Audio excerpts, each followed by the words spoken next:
Soy Shad y hablemos sobre el interior de los castillos medievales, específicamente el tipo de habitaciones que esperarías encontrar. Ahora, gracias a la fantasía y la cultura pop y tales castillos pueden ser cosas muy mal entendidas, cuando en realidad la mayoría de los castillos eran mucho más pequeños. De hecho, había una gran mayoría de ellos que realmente solo tenían una o dos habitaciones en su interior. Y cuando digo pequeño, hablo en serio. Hay muchos castles que técnicamente son solo torres de vigilancia porque alguien vive en ellas. Son un castillo en toda regla, y más de la mitad de los castillos construidos durante todo el periodo medieval están hechos en realidad de madera o de un compuesto entre piedra y madera. Bien, con esos malentendidos, aquí hay otro para aclarar, y es que muchas personas creen que se supone que los castillos deben tener ciertas habitaciones, por ejemplo, la sala del trono. Se supone que todos los castillos deben tener una sala del trono y muchas de las otras habitaciones icónicas clásicas que crees que se supone que deben tener los castillos. Digamos como el calabozo. No.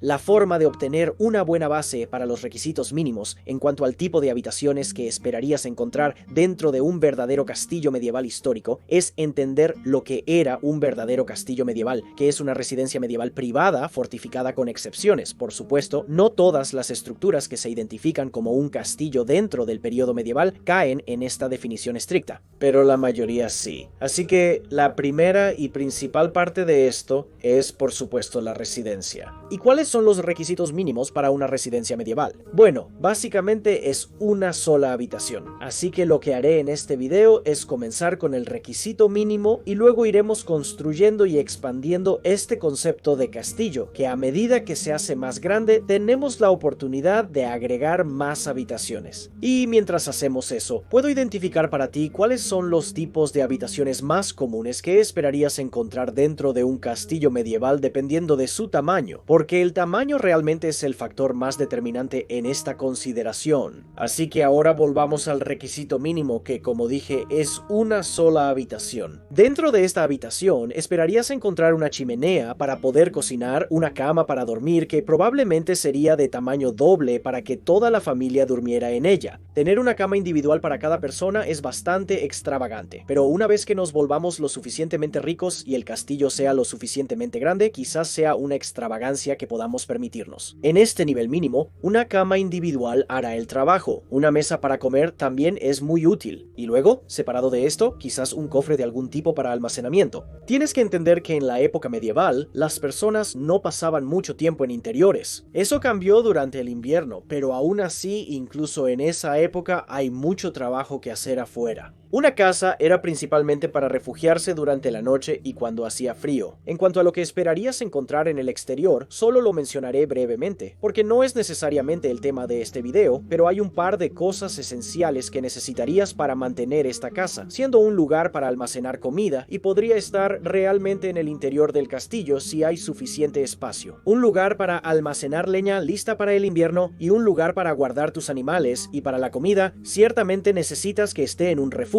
Y en cuanto a los animales y la leña, también ayuda a tener refugio para ellos. Y si tienes cubiertas esas cosas y tu refugio personal principal está fortificado y es defensible, tienes un castillo medieval legítimo en su iteración más básica. Existen numerosos castillos medievales reales tan simples como este, muchos incluso sin muros alrededor. Pero si tuvieras una pared adicional alrededor de esa fortaleza, bueno, acabas de agregar la capacidad defensiva, porque ahora esas cosas que están en el exterior como tu comida, leña y animales tienen una protección adecuada. Así como una buena fuente de agua es muy importante, y esto puede ser a través de un pozo o un lago, río, arroyo cercano, lo que sea. En cuanto a un lugar para que hagas tus necesidades, sabes que cuando la naturaleza llama, en realidad no necesitas un inodoro dentro o incluso en las inmediaciones de tu castillo, porque si hay un arroyo cercano, puedes ir y hacer tus necesidades allí. Pero si no tienes acceso a algo así, un simple agujero en el suelo hará el trabajo por ti. Algo así como el clásico inodoro de pozo, y luego podrías mejorar desde allí en términos de niveles de lujo. Por ejemplo, ejemplo, tener un refugio sobre el lugar donde necesitas hacer tus necesidades. Muy útil y beneficioso, sobre todo cuando llueve o hace mucho frío. Y luego moverlo a donde realmente duermes y vives es un lujo adicional. No es necesario, pero es una de las primeras cosas que puedes considerar cuando agregas un inodoro a tu castillo. Entonces, si tuvieras dinero adicional, recursos para construir un castillo más grande, ¿cuáles serían algunas de las otras habitaciones que te gustaría agregar?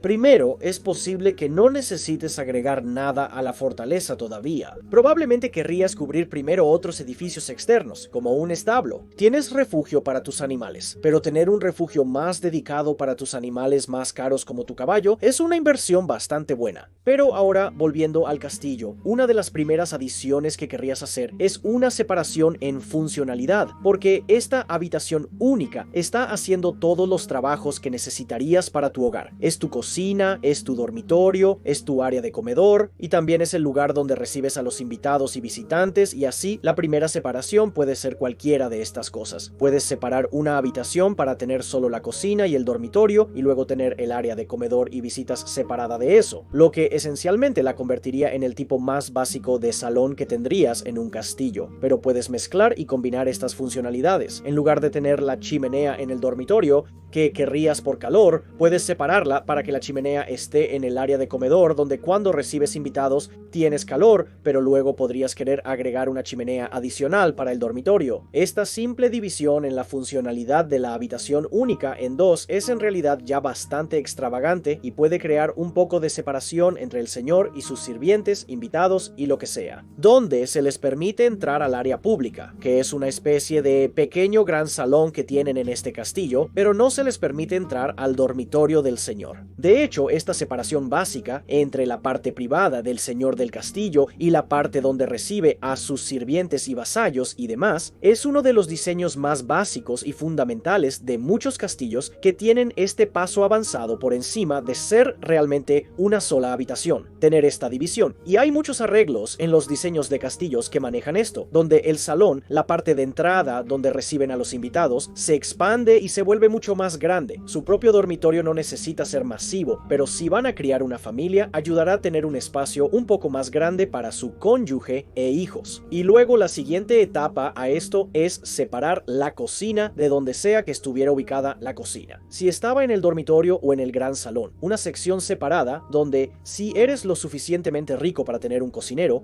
pueden trabajar y preparar la comida. Y luego, además de esto, si tienes un guardarropa separado, que es el inodoro medieval, tienes un castillo bastante decente. Y recuerda que este nivel más básico también es aceptable para muchos de los primeros reyes medievales también. No pienses que solo los señores menores pobres tenían estos tipos de castillos. No, perfectamente bien para muchos reyes también. Algunas de estas habitaciones tienen una función adicional que la gente podría no notar por completo. Por ejemplo, el salón o la sección pública del castillo. Esta sería la sala de comedor principal, por lo que el señor comería aquí con los sirvientes que tengan el privilegio de comer con el señor. Si el rey tenía sus propios sirvientes personales, y esto puede ser 1 o 2 soldados, y por supuesto también se les consideraría caballeros dependiendo de la situación, pero solo 1 o 2 hasta incluso 5, 6 y 10 generalmente comerían en el gran salón con el rey. Dependiendo de cuán rico sea el rey y cuánta distinción de clase haya entre el señor o rey y ciertos tipos de sirvientes. Y luego, después de comer, esta sala también funcionaría como la sala de invitados. Se traerían camas plegables, que podrían instalarse temporalmente, y aquí es donde dormirían los sirvientes, lo que básicamente convierte a este gran salón en los cuarteles de este tipo básico de castillo. Y también es la sala de invitados para los visitantes cuando el castillo crece lo suficiente como para poder acomodar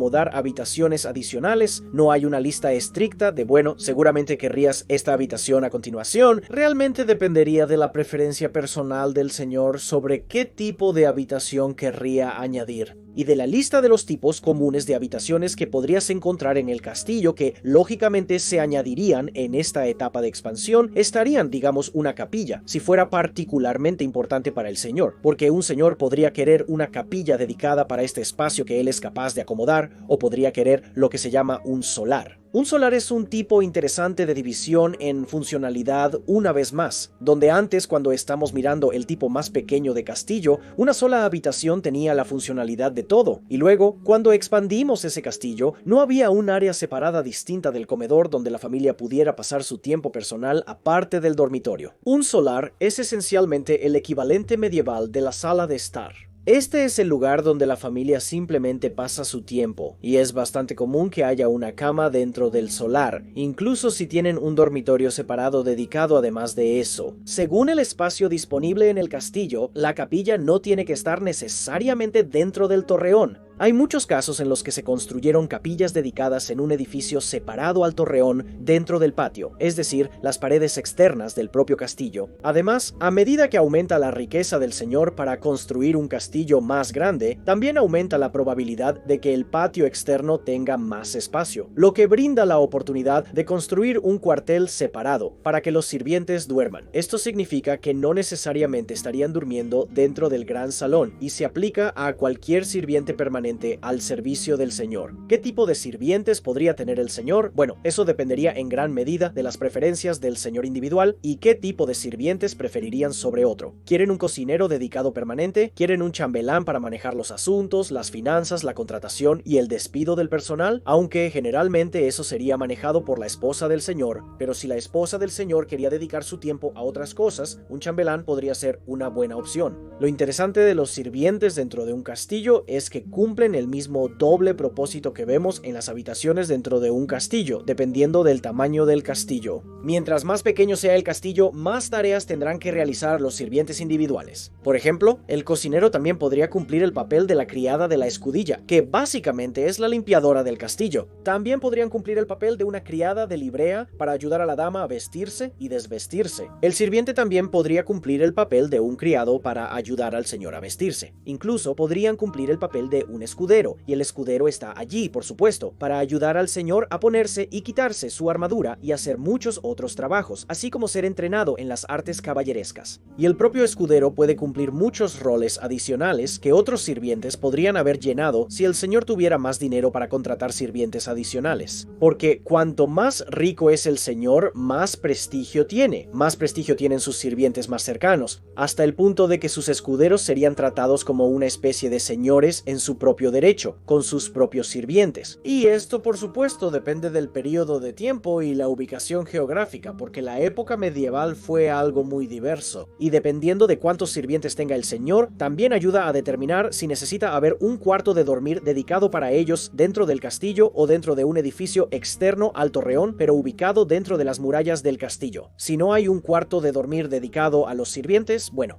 ¿adivina qué? Dormirían dentro del gran salón, al igual que los retenedores, pero a medida que el castillo aumenta de tamaño, puede haber un cuarto de sirvientes dedicado dentro del castillo mismo, y esto puede ser una sola habitación con varios sirvientes durmiendo dentro de ella. Este cuarto de sirvientes generalmente siempre estaría ubicado cerca de donde estarían haciendo su trabajo, por ejemplo la cocina, pero hay una distinción importante entre el cuarto de dormir de los sirvientes y el cuarto de dormir del señor. Mantener la separación de clases era algo significativo en el periodo medieval. Así que en este momento tenemos una especie de castillo con un gran salón dedicado que también funciona como comedor principal y también como habitación de invitados, una cocina con posiblemente cuartos de sirvientes, adyacente a ella habitaciones de almacenamiento, un guardarropa, la habitación principal para el señor y su familia y una sala de estar separada conocida como el solar. Aquí tenemos un castillo medieval muy legítimo y que se consideraría de tamaño generoso. Muchos castillos medievales típicos son aún más pequeños que este, con solo 2 o 3 habitaciones. Y eso es lo que estábamos viendo antes. Un gran salón, un dormitorio, tal vez una cocina, posiblemente también almacenamiento. La mayoría de los castillos medievales son en realidad tan básicos como este. En el extremo más grande del espectro tenemos el castillo, donde la función de esas habitaciones se ha separado en habitaciones adicionales. El mejor ejemplo de eso es este castillo que estamos viendo aquí, que está en el extremo más grande grande de los castillos medievales, al observar la Torre Blanca en sí, el lugar donde muchos reyes ingleses han vivido en el pasado. Aquí he importado un modelo de la Torre Blanca desde el almacén de SketchUp y luego lo he escalado al tamaño de uno de los planos de planta que pude encontrar en internet. Y considera esto, la Torre Blanca es considerada como una de las fortalezas de castillo más grandes de la Europa medieval. Pero esto se refiere más a la temprana y alta Edad Media, ya que en la Baja Edad Media los castillos se agrandaron. Aún así, era raro y excepcional tener una fortaleza más grande que la Torre Blanca como vemos aquí. Y en comparación con el castillo que hemos podido ver crecer en este video, la Torre Blanca es solo un 40% más grande y es una de las más grandes. Y luego, la siguiente cosa que podemos confirmar al mirar la Torre Blanca es cómo funcionan las divisiones internas, porque notarás que son muy básicas y muy similares a las divisiones que pudimos poner en el castillo presentado en este video. La Torre Blanca está dividida en 3 secciones en 4 niveles consecutivos. El nivel inferior del castillo se usaba para almacenamiento, como calabozo y en algunos casos como sala de tortura. El siguiente piso, que era el único punto de entrada del castillo cuando se construyó originalmente, porque por supuesto este castillo ha cambiado con el tiempo, bueno, este piso era en realidad una especie de cuartel del castillo. Aquí es donde vivía la guarnición del castillo, y era una característica muy defendible porque eso significaba que cualquiera que intentara llegar al señor tenía que luchar realmente a través de un cuartel o guarnición de hombres ubicados justo aquí. También se especula que un edificio anterior, algo así como un pequeño barbacana o vestíbulo de entrada, estaba realmente fijado justo fuera de esta entrada, pero ya no está allí. Espero que hubiera algo así solo para agregar una característica defensiva adicional al punto de entrada del fuerte. El único acceso a la parte superior habitable del fuerte era a través de estos cuarteles en esta escalera. El siguiente piso del fuerte tiene una capilla incorporada. Muy común, la siguiente sala seccionada en este piso era donde se celebraba la corte, mientras que la sala principal, esta parte más grande aquí, era el salón de banquetes, y esto aquí mismo en sí mismo es en realidad una especie de extravagancia, separando esas dos funciones donde en muchos otros castillos el salón de banquetes podría estar fácilmente ubicado dentro del gran salón mismo. Las escaleras de caracol adicionales también comenzaron en este piso, llevando al piso de arriba. El tercer y último piso del fuerte es interesantemente mucho más básico de lo que la gente realmente habría considerado que un rey querría. Primero que nada, hay una especie de pasillo que rodea la barrera externa de este piso superior. Esta es en realidad una característica defensiva, dando acceso a todas las aspilleras que rodean el propio fuerte. Hay una especie de vacío en el piso hacia la capilla de abajo. Esta sección del castillo es como la sala de consejo personal del rey, mientras que la que está debajo era su habitación privada. Esencialmente, el rey solo tenía una habitación personal privada dentro de esta fortaleza donde viviría toda su familia, y ese es el diseño interno completo de la Torre Blanca. Esta fue la residencia real de muchos reyes medievales, y lo que es tan interesante de ella es mucho más pequeña de lo que muchas personas se dan cuenta. Ahora, por supuesto, tienes que entender que a medida que los reyes de Inglaterra aumentaban en riqueza, se construyeron edificios adicionales alrededor de la Torre Blanca, permitiéndole albergar a más sirvientes, más soldados, más invitados y más habitaciones para el uso del rey y su familia. Pero cuando la fortaleza era el único edificio principal, esto es lo que tenían. ¿Era este el tipo de castillo más grande dentro del periodo medieval? Para nada. Por supuesto, los castillos podían ser incluso más grandes, pero comienzan a ser la minoría en términos de lo que era un castillo medieval estándar. ¿Y qué habitaciones esperarías encontrar en castillos aún más grandes? Bueno, es solo una separación adicional y también una duplicación del tipo de habitaciones que ya tenemos. Un segundo y tercer dormitorio y quizás una habitación para invitados para evitar que duerman en el gran salón en camas temporales. Se añadieron más cuartos para los sirvientes y se separó el comedor del gran salón. Así tienes un salón de banquetes dedicado y un gran salón como el que vimos en la Torre Blanca, una sala de guardia dedicada, una sala de escuela donde los niños reciben sus lecciones de sus tutores, separada de tenerlas dentro del dormitorio real del señor, un baño dedicado, y cuando digo eso me refiero a un tipo medieval de sala de baño, una sala donde se ubican los baños, porque, por supuesto, a medida que los reyes se volvían más y más ricos, sus castillos se hacían más y más grandes. Pero estos son solo los castles castles de los reyes y los señores más ricos. Los castillos del señor promedio en el periodo medieval, incluso hacia el final del periodo medieval, todavía eran de un tamaño mucho más modesto, y luego las casas de los reyes más ricos comenzaron a ser tan grandes y perdieron su propósito funcional militar fortificado hasta el punto de que evolucionaron en palacios y ya no eran castillos. Aunque algunos palacios se construyeron en una especie de estilo neogótico victoriano de castillo, pero eso, por supuesto, fue después del periodo medieval. Y por supuesto debemos recordar que estos palacios similares a castillos no están debidamente fortificados, no son estructuras militares y en este sentido no son el mismo tipo de castillo que el verdadero castillo medieval auténtico, que siempre fue un tipo de estructura militar. Pero eso entra en la diferencia entre el castillo neogótico y el castillo medieval. Estas son en realidad dos cosas distintas y separadas. En este video te he mostrado los tipos de habitaciones que encontrarías en un castillo medieval típico. Pero ¿qué pasa con los enormes castillos medievales, los más grandes de los grandes? ¿Qué tipo de habitaciones o distribución esperarías encontrar dentro de ellos? Bueno, si te gustaría ver un desglose piso por piso de un castillo que se habría considerado masivo en la época medieval y cómo se puede hacer la selección de habitaciones y la distribución interna, por favor ve a ver mi video Principios del diseño de castillos, Guardia de Honor, análisis épico de Turín, y en ese video verás muchas de las habitaciones de las que he hablado en este video solo contextualizadas en un diseño terminado. Muchas gracias por ver, espero que lo hayas disfrutado y verte de nuevo. Hasta ese momento, adiós.